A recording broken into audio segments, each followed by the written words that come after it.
बेटे बहू की शिक्षाप्रद कहानी। रोहन और सीमा की नई नई शादी हुई थी। घर में ससुर यानी कि रोहन के पिता सुधीर जी और वे दोनों बस 3 ही लोग थे। इस घर को रोहन के माँ बाप ने जीवन भर पाई पाई जुटाकर बड़ी मेहनत और अरमानों से बनाया था।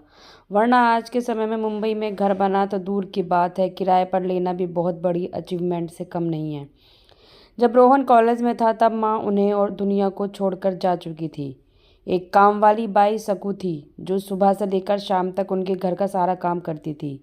नई नई शादी हुई थी, इसलिए सकू बाई का दिन भर घर में रहना सीमा को अपनी प्राइवेसी में बांधा सा लगता था।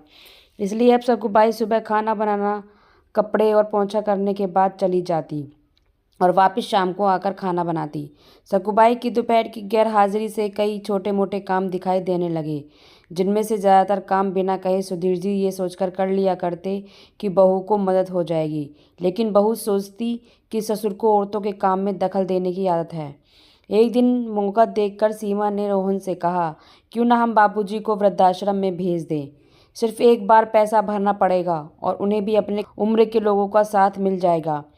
हमें भी अपनी प्राइवेसी के बारे में ज़्यादा सोचना नहीं पड़ेगा। रोहन ने सीमा की बातों पर ज़्यादा ध्यान नहीं दिया। कुछ दिन ही बीते थे कि बाबूजी अपने दोस्तों के साथ एक हफ्ते के लिए टूर पर गए और इत्तेफाक से इसी दौरान सकुबाई भी छुट्टी पर थी।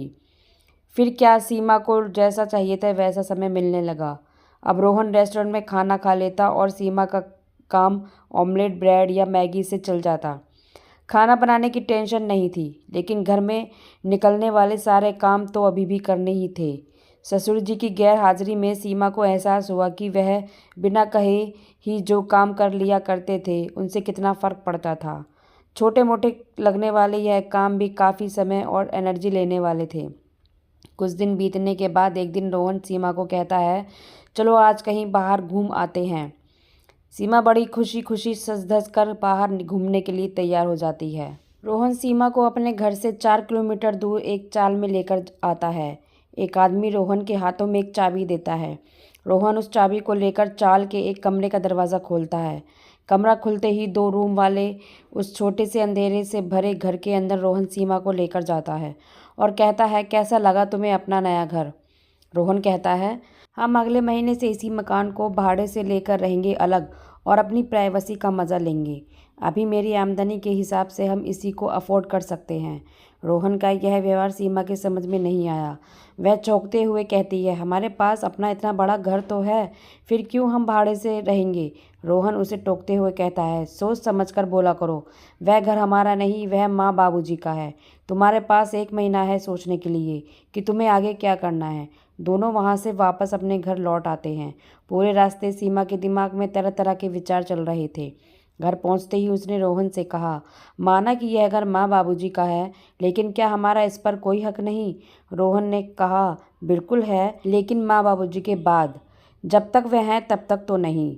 अगर तुम्हें हक समझ में आता है तो तुम्हें जिम्मेदारी भी समझ में आती होंगी।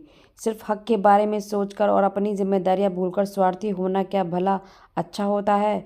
सीमा के पास रोहन के सवाल का कोई जवाब नहीं था। वह सोचने लगी कि उसने अपने क्षणिक सुख के स्वार्थ के लिए इतने नीचे गिरकर ऐसी घटिया सोच अपने दिमाग में आने दी। उसे मन ही मन पछतावा होने लगा। सीमा रोहन से बोली, मुझे माफ़ कर दीजिए, मैं सच में स्वार्थी हो गई थी, मुझसे बहुत बड़ी गलती हो गई। रोहन बोला, तुम्हें पछतावा हुआ, मेरे लिए यह काफ़ी है।